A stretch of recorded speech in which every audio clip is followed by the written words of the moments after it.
SuperTalk Mississippi Media Production.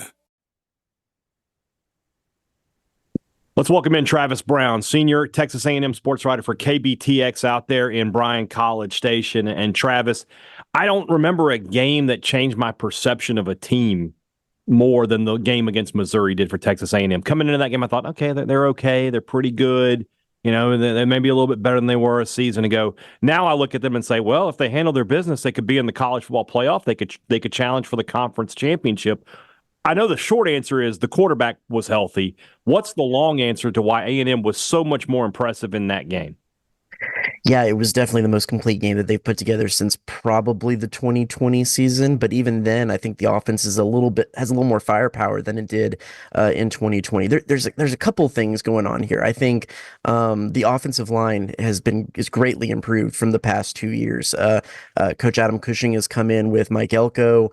They brought in a couple of transfers, Armaj Reed-Adams, Coley Fayu at center, really kind of solidified things going on there. And that's been a big boost not only for the running game, which Le'Veon Moss has been at the top of the SEC for the last couple of weeks, A&M's running back, but it's given either A&M quarterback a good amount of time in the pocket to work through his progressions and have a clean pocket to work from. So I think a lot of it does start from the offensive line, and then defensively, it's the defensive line. They've put a lot of pressure on opposing quarterbacks, have a lot of really talented guys back there, and it's been the cliche is everything starts in the trenches, and that's, I think, exactly where the success has started for A&M this season. And that's going to be a problem this weekend because Mississippi State's weaknesses lie in the trenches. You know, Connor Weigman, I thought, playing the first game, he was not good. He was just not good in that first game against Notre Dame, and I don't think anybody would disagree with that. But he was outstanding this 2 Saturdays ago against Missouri. Is that performance replicable? Is that what we can expect to see going forward with him? I know that's what the coaches would like over there.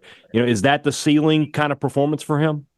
Well, from the limited amount of Connor Wayne we were able to see in the years prior, it's more akin to that. That's a little bit, maybe we hadn't seen that kind of performance, but it skewed more towards that side of things than the Notre Dame game. That seemed to be the exception to the rule, whereas the Missouri performance is a little bit more of kind of what everybody expected from him this season. And so I think that is replicable because I think that's who he is as a quarterback. When Marcel Reed was doing well and winning, 3 ball games for A&M through the middle, there a lot of question about, well, when Connor Weigman gets healthy, is there going to be a big decision to make? And Mike Elko always stuck with the fact that they're both good quarterbacks, but Connor Weigman hands out won the job during fall camp. And I think that proved why is that he had that ceiling that right now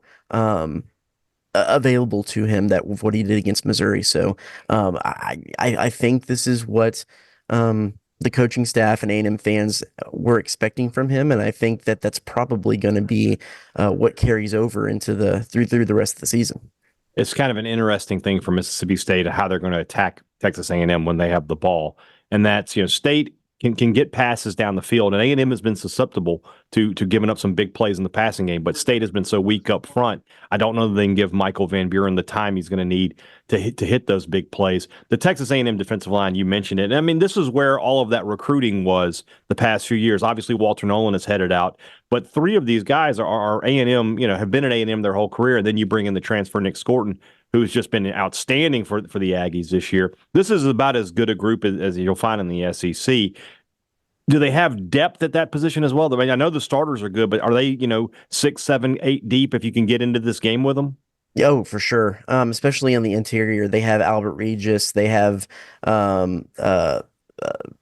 Gabriel Brownlow-Dindy. I mean, the interior linemen they run 4 to 5 deep. On the edge, they have Nick Scorton. They have Shamar Stewart, the 2 you mentioned. They have the guys who they run out there as their jack linebackers or jack position of Ryland Kennedy and Cassius Howell, who both are edge rushers too in their right. They can float those guys in on the end of the line. They can use them kind of on third down. their third down defense sometimes resembles more of like a 3-3, and they have that one or 3-4, and they have that one linebacker kind of floating around, coming at different angles, and that's that jack position. And so yeah, they're every bit as good and deep as any defensive front in the conference. One thing we do on the podcast every week when we're doing our preview is we predict a player called an X factor. Not necessarily the guy you think will have the best game on offense or best game on defense. Maybe somebody a little bit off the radar who you could see having a hand in a win for Texas A&M. Who would that player be for the Aggies? I'm gonna go with, and it's kind of not super off the radar, but I'm gonna go with Will Lee, the cornerback. He leads the conference in pass breakups, and has been really, really excellent for A&M in the defensive secondary. I think, as you mentioned before, if there's any hope for Mississippi State staying in this game, it's going to be because they got some chunk plays through the passing game. And like you said, A&M has been susceptible to the busted coverage every now and then. They have the talent out there. It's just sometimes the communication goes bad, and they have the busted coverage. Now, none of those have really come from Will Lee, but I think he's kind of become the anchor out there on the defensive secondary, and has been the guy that they match up against when they're in man against the top receiver. So I think the defensive secondary and Will Lee are going to be pretty big in this game. If they can lock it down, I don't see Mississippi State having really any of a chance. Then I'm going to steal something that we do every week on SportsTalk Mississippi. We do a segment called Two Questions, so I'm just going to ask them both to you. What does Texas A&M have to do to win this game on Saturday? Yeah, I think establish the run. I mean, which is something they've been able to do for most of the season this year, because if they can establish the run, it takes a lot of pressure off Connor Wegman, who's coming back from injury, even though he did have that big game. It gets the offensive line in a groove. Most of those guys they prefer run blocking. That's kind of their specialty. And so I think establishing the run will be good. And they've had a really good streak of winning the turnover margin, winning the turnover battle. And if they keep that going, that's always the recipe for a win. And then the second question is obviously the inverse of that. What does A&M have to avoid if they want to win this game? Busted coverages, especially when they're in zone. They've had some difficulty. Tyreek Chappelle was their starting nickel, a really veteran guy who's been around here for a long time. He is hurt. He'll be out for the game, and he's going to be out for a while, is what Mike Elko said. So yeah, who they've been able to, a lot of the busted coverages and some of the issues have come from the guys that they've been rotating in to try to find that next guy at nickel.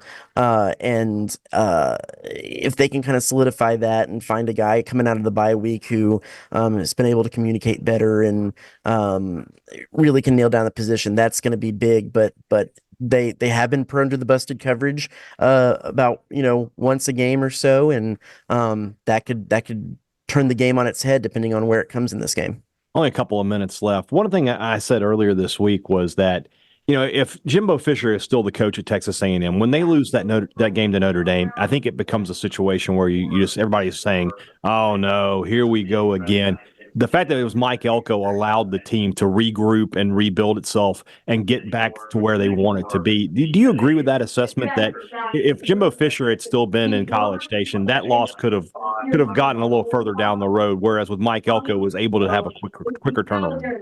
I think yes. I think the culture is definitely different. I think there's a little bit more attention to detail. There's a little bit more kind of focus on toughness and effort, especially in practice. I think the place to really look at that is the way that they fought back to hold on to that lead and win the Bowling Green game just a few weeks later, because that was a game. Bowling Green is a pretty good program. They took Penn State to the wire, and coming off that Notre Dame loss, if they came into that game sleepwalking or licking their wounds for a couple weeks, that would have that could have turned sideways quickly, and then you're really looking at a weird season, not too different from a couple of years ago when the Aggies lost to App State. So I think you are correct. I think there is a different culture under Mike Elko that is enabled to bounce back a little bit quicker. Should be a very interesting game. State could definitely use it, but A&M's a heavy favorite for a reason. Travis Brown, KBTX Sports, really appreciate your time, man. Thanks a lot. You got it. Anytime. A SuperTalk Mississippi Media production.